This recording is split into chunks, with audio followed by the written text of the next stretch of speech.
好多老人家慳家惜物，屋企堆滿破爛舊物，亂擺陰煞擺件，養住枯黃枯枝，以為只不過係普通擺設，唔會有咩影響。到頭嚟仔女在外打工，升唔到職，做生意年年蝕本，存唔到半分積蓄，仲日日遇小人阻滯，到最後都唔知根源，就係自己屋企入面幾樣隨手擺放嘅物件。今日陳伯同各位老友掏心掏肺，講真話，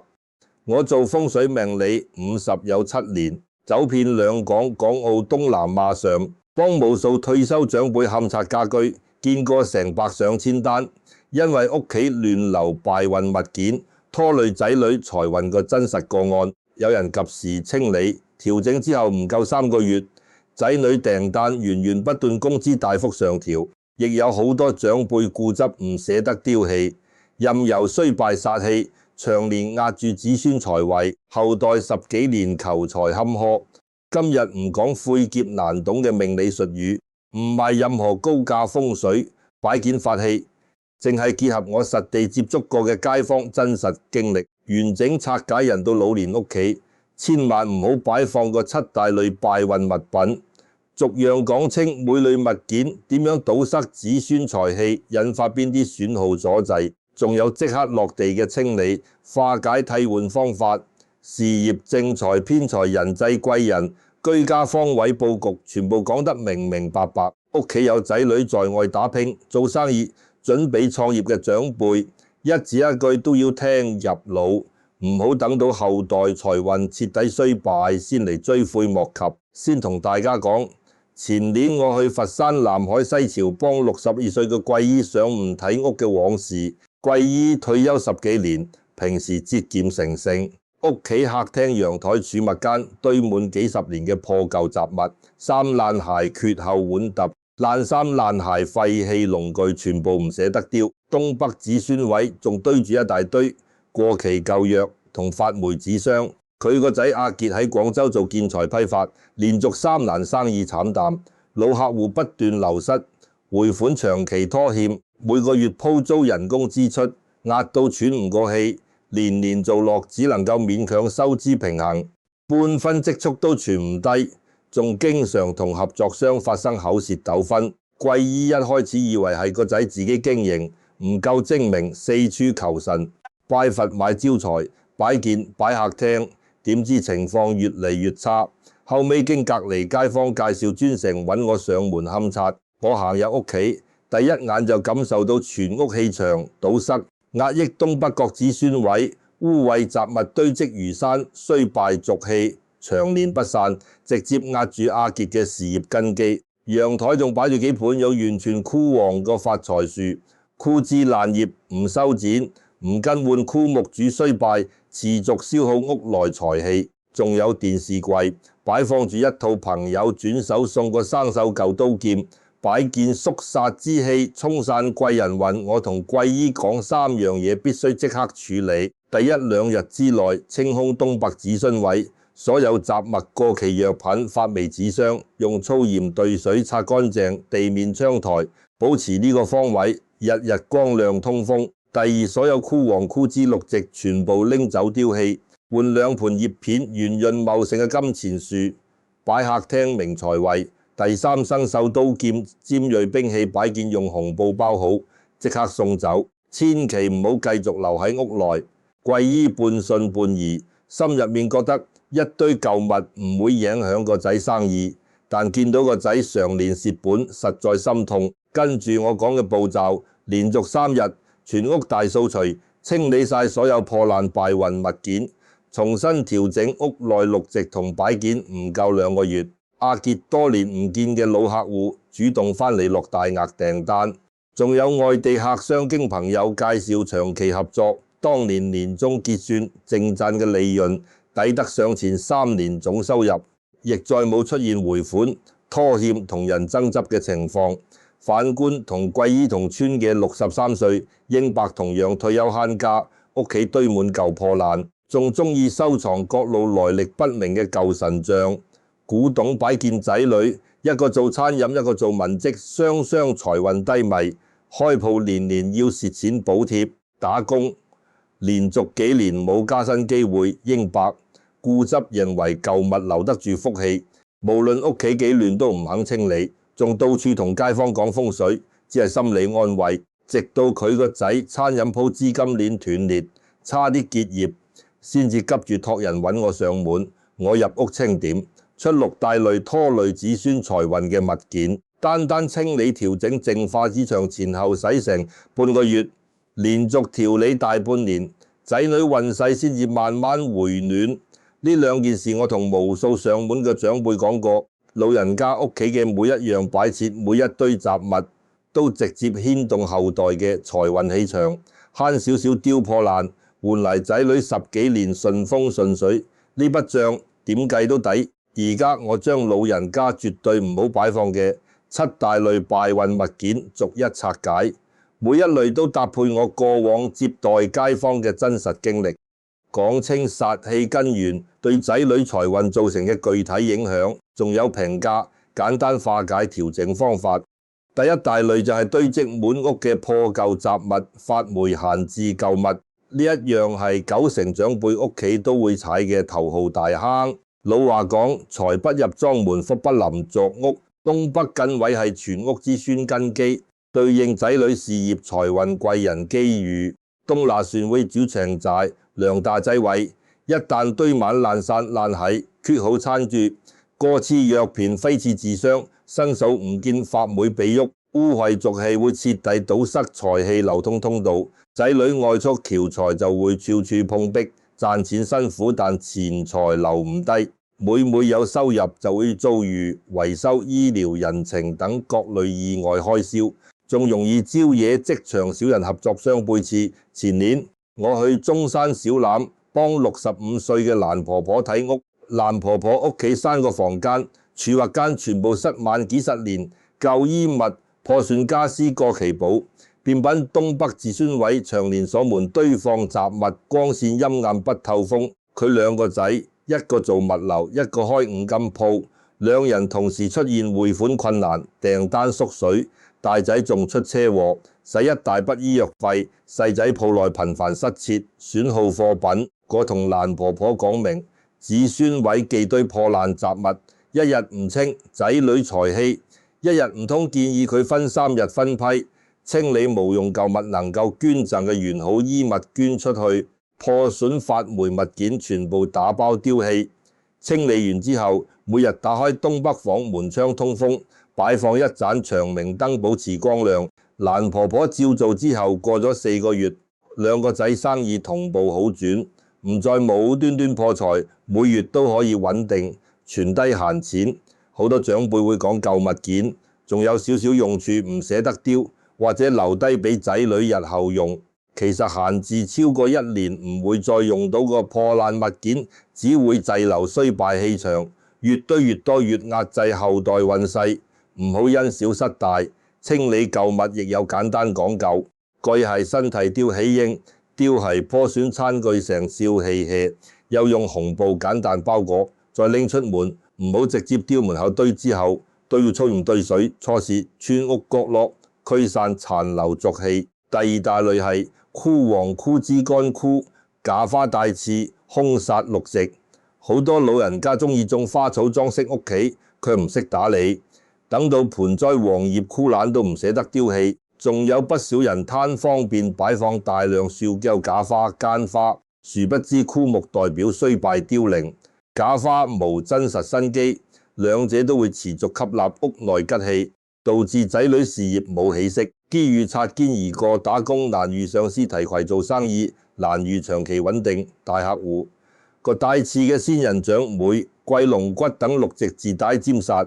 長期擺放客廳子孫位，會引發仔女人際是非合作糾紛，容易同客戶同事發生激烈爭執。前年東莞虎門64歲嘅福叔退休之後，陽台客廳擺滿枯黃發財、樹幹花束，電視櫃兩邊放2盤巨型仙人掌。佢個女喺市區做銷售，連續2年業績墊底，每到簽單關鍵時候總會出意外搞黃，仲經常同客戶同事嘈交，年年只能夠拿基礎底薪。福叔一直以為係個女自身唔識交際，直到我上門指出六直煞氣問題，叫佢即刻拎走所有枯枝乾花，帶次盆再換幾盆葉片，圓潤闊大嘅萬年青金錢樹擺東南財位同東北子孫位，每日開窗讓六直吸收陽光陽氣。調整之後唔夠半年，個女銷售業績一路飆升，連續攞月度銷冠客戶關係和睦，再冇頻繁口舌糾紛。仲要提醒各位老友，就算係生旺六直，亦唔好大量擺放喺老人臥室。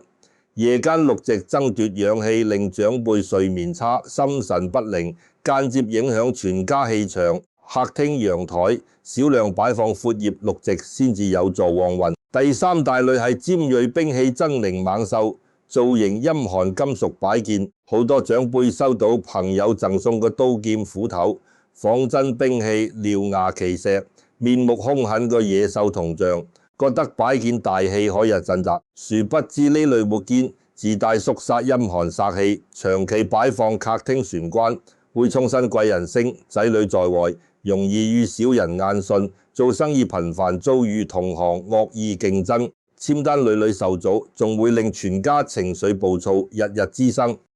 口舌爭吵。上年江門台山67歲嘅明白，屋企玄關擺一套仿古青銅刀劍，書房放一尊面目猙獰嘅猛虎，擺件佢個仔做工程承包，連續3次投標，全部落選談好嘅合作，中途俾同行截胡，工程款年年拖欠，屋企夫妻父子經常為銀紙吵大交。我上門見到擺件，即刻同明白講，兵器猛獸，煞氣衝撞子孫財位，必須用紅布完整包裹轉送或者丟棄，千祈唔好繼續擺喺視線範圍之內。明白一開始唔捨得，覺得係朋友送嘅貴重禮物，後尾個仔工程虧損10幾萬，先至下定決心清理。調整之後1年之內順利執到3個穩定大蟲，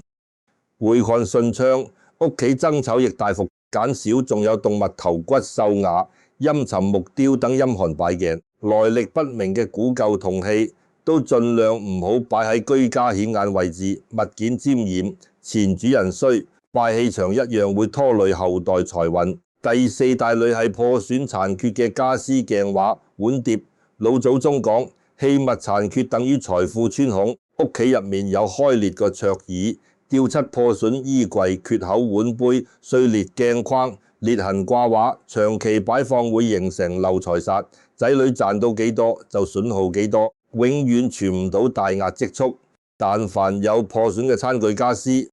能夠修補就盡快修復，修補唔返嘅即時更換丟棄。前年清遠英德65歲嘅翠姨，屋企成套餐具大半都有缺口裂紋，客廳茶几側邊大面積開裂，牆上掛嘅全家福鏡框邊角碎裂。佢個仔開小食鋪，每日客流唔少，但月底盤點永遠冇結餘，各種零碎維修，食材損耗，持續掏空收入。翠兒一直以為係鋪租太貴，壓力大，直到我上門點破殘缺器物漏財格局，叫佢全套更換完好圓潤嘅餐具，修補或者更換開裂茶几的丟棄碎裂鏡框，重新裝裱相片。調整之後，小食鋪每月穩定有結餘，唔再無端端損耗食材器具。好多長輩覺得細小破損唔影響使用，將就住用，冇所謂風水講究完整圓滿。一件破損物件就等於屋企財富穿一個細窿，日積月累錢財全部流走，間接令仔女財運持續低迷。第5大類係來路不明嘅舊神像、二手風水擺件、他人轉送嘅舊祈福器物。好多街坊親友搬家更換擺件，會將舊財神、觀音、貔貅、五帝錢轉贈長輩，長輩礙於情面唔好拒收，卻唔知舊神像、風水擺件長年克負前主人嘅運勢氣場。如果前屋主負債、病痛、家運衰敗，物件攜帶嘅晦氣會直接侵入新屋，壓制子孫財運。上年茂名高州63歲嘅運伯收下親戚搬家轉送嘅舊財神像，擺喺客廳財位。自財神入屋之後，佢2個仔一個炒股虧損，一個門店生意斷崖式下滑，仲頻繁出現交通司事故破財。我上門詢問，先得知財神係他人閒置舊物，未曾經過淨化。舊主早年生意破產，負債累累，財神沾染衰敗氣場。我教雲伯先用粗鹽浸泡神像，3日每日放太陽底下暴曬淨化。若係價值唔高嘅舊神像，最好係用紅布包好送到廟宇安置，唔好繼續留喺家中。新請翻嚟嘅神像招財擺件，先開窗通風，日曬一日再擺放，唔好隨意接收陌生人運勢衰敗、親友轉送嘅舊風水器物，避免承接他人霉運拖累仔女。第6大類係臥床子孫位，擺放大量人形公仔、陪葬類工藝品。不少長輩中意收藏各式人偶、娃娃、復古陪葬陶俑、小人銅像，擺喺老人房床頭櫃、東北子孫位。人形物件容易聚集雜陰之氣，擾亂屋內陽氣，仔女容易精神渙散，做事三心兩意，創業打工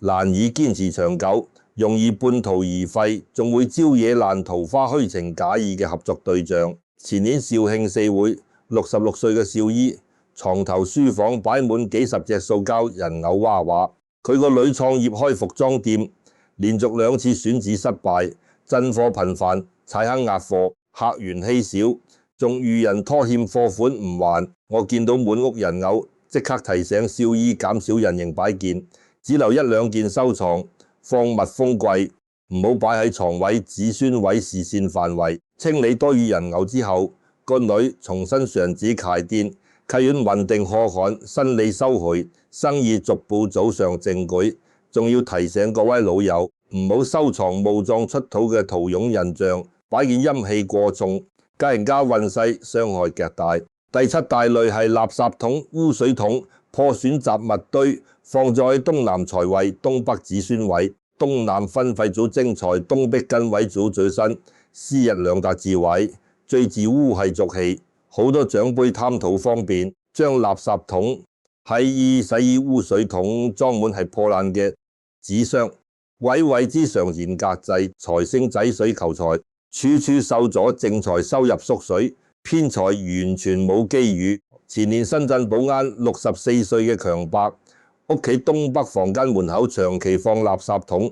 陽台東南財位堆住廢氣水桶同發霉雜物。佢個仔做運輸行業，油價人工持續上漲，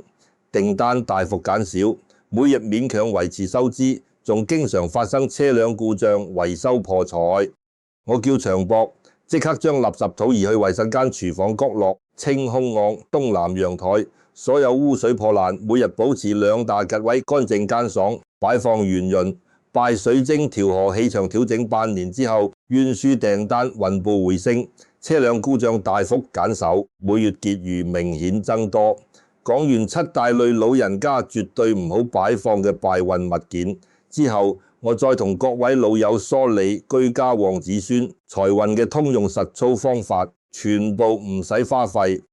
大錢普通人隨手就可以做到。第一，定期全屋斷捨離，閒置超過一年破損發霉無用嘅雜物分批清理，每季度徹底打掃東北子孫位、東南財位，保持2個方位空曠光亮通風，唔好堆放任何垃圾破爛雜物。第二，6隻子柳葉片圓潤、4季上青嘅闊葉品種，枯黃帶刺假花乾花，即時清理客廳。財位子孫位各擺1盆金錢樹、發財樹，旺後代財運。第三，擺件優先揀造型圓潤、質地溫潤個玉石、陶瓷吉祥物件，刀劍猛獸、枯木獸骨，大量人偶盡量唔好擺放居家顯眼位置。第四，破損餐具、家私、鏡畫，及時修補更換，財富圓滿，先至留得住錢財仔女，先至有穩定收入。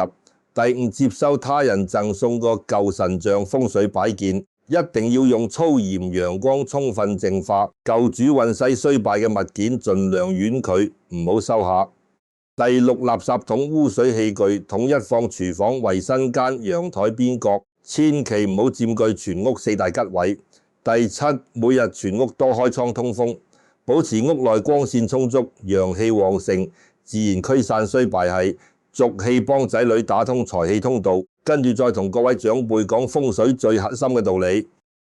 居家物件只係外在氣場影響，真正旺子孫財運嘅根基，仲係長輩自身心性同積德行善。我幾十年上問睇屋，見過無數例子，有長輩屋企擺石簡單樸素，冇名貴招財擺件，但為人熱心做人，孝順長輩，鄰里和睦，屋企乾乾淨淨，唔堆破爛，仔女在外全部順風順水，事業財運節節上升。亦有長輩不惜重金買各類昂貴風水擺件，佢慳到唔捨得丟棄一件破爛舊物，屋企污穢雜亂，為人斤斤計較，愛同人爭執，就算擺滿招財法器，仔女照樣求財坎坷，頻頻破財。所以講清理敗運物件，只係趨吉避凶個基礎手段。平日多行善事，待人寬厚，屋企保持整潔光亮，先至可以長久旺後代福氣同財運。唔好本末倒置，一味追求割禮告假擺件，忽略最基礎嘅居家整潔同自身德行。今日同各位上咗年紀嘅老友，完整拆解老人家屋企七大類拖累仔女財運嘅敗運物件，搭配10幾位街坊真實親身經歷，逐樣講清煞氣來源，對後代事業財運造成嘅損耗同埋評價落地清理調整方法，冇半句虛言空話，唔推銷任何高價法器擺件，全部係個退休長輩隨手就可以執行嘅居家乾貨。無論你屋企仔女在外打工做生意，準備創業開店，都可以對照今日講嘅內容，逐一檢查屋內各類擺設雜物，有敗運物件，即刻清理調整驅散堵塞財氣個衰敗俗氣，幫仔女打通貴人財運通道，往後賺錢輕鬆存得住，積蓄少遇小人阻滯。如果你仲有唔明白嘅地方，或者唔分得清屋企某樣擺件雜物應唔應該清理，歡迎喺評論區留言講清楚屋企擺設同仔女近況，我得閒會逐一回復。拆解中意呢條片，記得點讚、收藏、轉發俾身邊同齡退休老友。好多長輩唔識呢啲居家禁忌，隨手擺放物件拖累仔女，多年運勢轉發出去，可以幫佢哋及時避坑。關注陳伯談風水，持續分享長輩養老住家風水旺子孫財運陽宅靜宅化解各類支地支實用問道。記住，人到老年屋企整潔清爽無敗運雜物擺件，就等於為仔女鋪好財運大路，一時唔捨得丟破爛，拖累後代10幾年求財坎坷。及時清理調整，全家同後代都可以接住長久福氣。千祈唔好心存僥倖，覺得幾樣細物件唔會有影響，日積月累嘅衰敗煞氣潛移默化壓制子孫財星，等到仔女財運徹底衰敗先至醒悟，為時已晚。